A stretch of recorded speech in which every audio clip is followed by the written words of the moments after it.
સારી સારી માહિતી આપતા રહેજો અને તમે ખેડૂતોને મદદ કરતા હોય એમાં કે મારી જરૂર પડે ગમે ત્યાં તમતાર બનશે. નમસ્કાર મિત્રો, નવા વિડીયોની અંદર તમારું હાર્દિક સ્વાગત છે.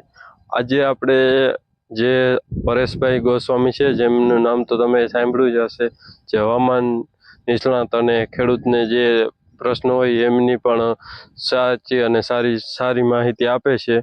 તો જે પરેશભાઈ ગોસ્વામી છે એની હારે જે લાઈવમાં વાત થઈ હતી ટૂંક સમય પહેલા કે આપણે ઓર્ગેનિક ખેતી કરીએ તો સારું રિઝલ્ટ મળે છે. અને ચર્ચા થઈ હતી બાને કે પરેશભાઈએ એમ કીધું છે કે જે આ કેમિકલ વાળી ખેતી કરે છે એ ઓર્ગેનિક ખેતી કરે નહીં, પણ એમાં જાણે તો પણ વધારે સારું, કરો નહીં તો જાણો. તો ખાસ એના માટેનો જ આ વિડીયો છે કે પરેશભાઈની જે ભલામણ અપીલ જે સમજો તો એનાથી આપણે કંઈ થોડો ઘણો ફરક પડે. તો ખાસ એ વિડીયો છે જે લાઈવમાં ચર્ચા થઈ હતી, તો જો આખો વિડીયો. ખંભાળિયા તાલુકાના સિંહણ ગામથી બોલું છું. જી જી કાકાભાઈ સિંહણ, અને મારું નામ ભાટુ અરસી છે, કેશુરભાઈ આહિર. જી જી.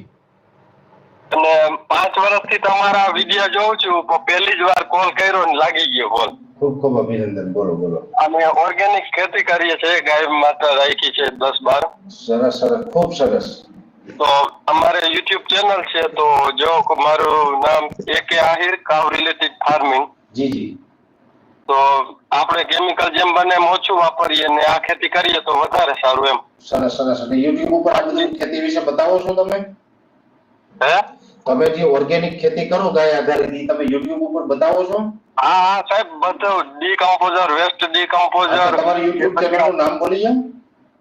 AK આહિર, કાવ રિલેટેડ ફાર્મિંગ. ઓકે. એટલે આ જે દર્શક ભાઈઓ જોઈ રહ્યા છે એ ભાઈની વાત સાંભળજો. એ ભાઈની જે યુટ્યુબ ચેનલ નું કે છે આપણે પ્રાકૃતિક ખેતી વિશે પણ, ગાય આધારિત ખેતી વિશે પણ એ માહિતી આપતા હોય, એટલે તમે ત્યાંથી માહિતી લઈ શકશો. એ ચેનલની વિઝિટ કરી લેજો. બીજો આપનો સવાલ જણાવો ભાઈ. પરેશભાઈ, અત્યારે આપણે જે બીજા વિડીયોને આપણે કોઈનો વિરોધ નથી કરતા, પણ જો આ રીતના વિડીયો જોઈ તો આપણે કઈ કમાવાનું નહીં, પણ જે વધારે સારું ઓર્ગેનિક ખાવા મળે એ બિલકુલ. આપણો હેતુ એ જ છે. જો ભાઈ આમાં એવું છે આહિરભાઈ, અત્યારે આ ઇન્ટરનેટની દુનિયા છે. આ ઇન્ટરનેટની દુનિયાની અંદર આજના યુવાનોને જોવા જેવું છે ને ઘણું નથી જોવા જેવું એ આવતું હોય આમાં બધું. આપણે કેવું જોવું કેવું ન જોવું આપણે જોવું પડે. એટલે હું તો ખેડૂત ભાઈને એમ કહું છું કે અમારા વિડીયો હોય કે તમારા જેવા ખેતીની માહિતી આપતા હોય એના વિડીયોમાં જોવામાં ધ્યાન આપો, જેના આધારે આપણે સારી એક ખેતી કરી શકીએ. ઓર્ગેનિક ખેતીની અમે માહિતી આપતા હોય, તમે તમારી ચેનલ ઉપર માહિતી આપો. આવી માહિતી જો ખેડૂતો જોશે ને તો ખેડૂતોને કાંઈક નવું શીખવા મળશે. અને હું તો એવી અપેક્ષા રાખું કે તમે બધા એક વખત જોવો. જરૂરી નથી કે તમારે જોવું હોય તો તમારે પછી પ્રાકૃતિક ખેતી કરવી જ છે. તમારે ન કરવી તો કાંઈ વાંધો નહીં, પણ પેલા તમારે જાણો તો ખરા, તમને માહિતી હોવી જોઈએ. પછી કરવી ન કરવી તમારી ઈચ્છાની વાત થાય, પણ તમે જોઈ હશે ને માહિતી લીધી હશે ને તો તમને જીવનમાં ગમે ને ક્યાંક ને ક્યાંક કામ લાગશે. ચોક્કસ ચોક્કસ. જી જી, બોલો બીજું. બાકી તમારા વિડીયો હું દરરોજ જોઉં છું. હું જ્યારથી નાનો હતો, 10 વર્ષનો, ત્યારથી જે તમારી ચેનલમાં લગભગ 59 સબસ્ક્રાઇબર હતા. ઓહો, તો બહુ તમે વર્ષોથી જોઉં છું. બહુ વર્ષોથી જોઉં છું.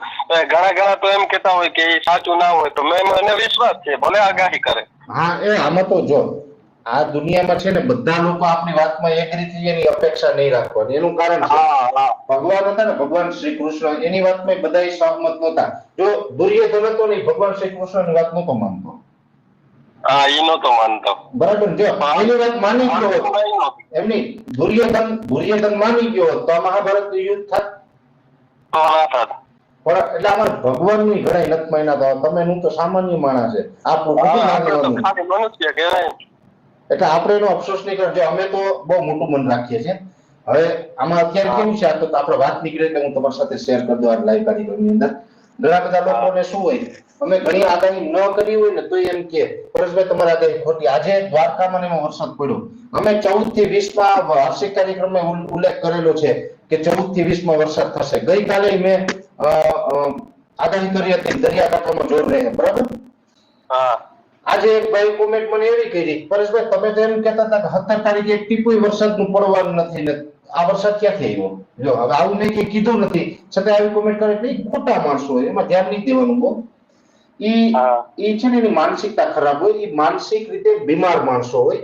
અને ભગવાન એને સદબુદ્ધિ આપે એ પ્રાર્થના કરવાની હોય. અને ઘણા લોકો એવા છે કે હું સરકાર વિરુદ્ધ ને વિપક્ષ વિરુદ્ધ ને ઘણું બોલું છું. અમુક સરકારે એના સોશિયલ મીડિયામાં અમુક છોકરાઓ બેસાડેલા છે. અમુક છોકરા એવા છે કે એને બિચારા 100-200 રૂપિયા લોકો આપે છે એટલે મારેમાં તો નબળી કોમેન્ટ કરે, પણ સરકારની વિરુદ્ધ જે બોલતા હોય બધામાં નબળી કોમેન્ટ કરતા હોય.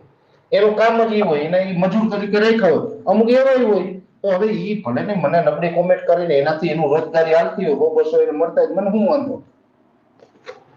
એટલે આમાં તો ઘણી બધી પ્રકારનું હોય, એમાં બહુ ડીપમાં આપણે જતા નથી. પણ આપણો હેતુ એક જ છે, દુનિયા ગમે તે કે સંપૂર્ણ નિસ્વાર્થ ભાવે અમે ખેડૂતોને માહિતી આપી. અમને જાણ એક વસ્તુ અલગ છે કે અમે કઈ ભગવાનના દીકરા તો છે નહીં. ટેકનોલોજીના આધારે મિટિયોલોજીનું જે પ્રિડિક્શન થતું હોય છે, આધારે હું પ્રિડિક્શન કરીને માહિતી આપું છું. એમાં ઘણી વખત અમારી માહિતી 5-10% ખોટી પણ પડતી હોય, આપણે સ્વીકાર નહીં, ઘણી વખત ખોટી પડી ગઈ.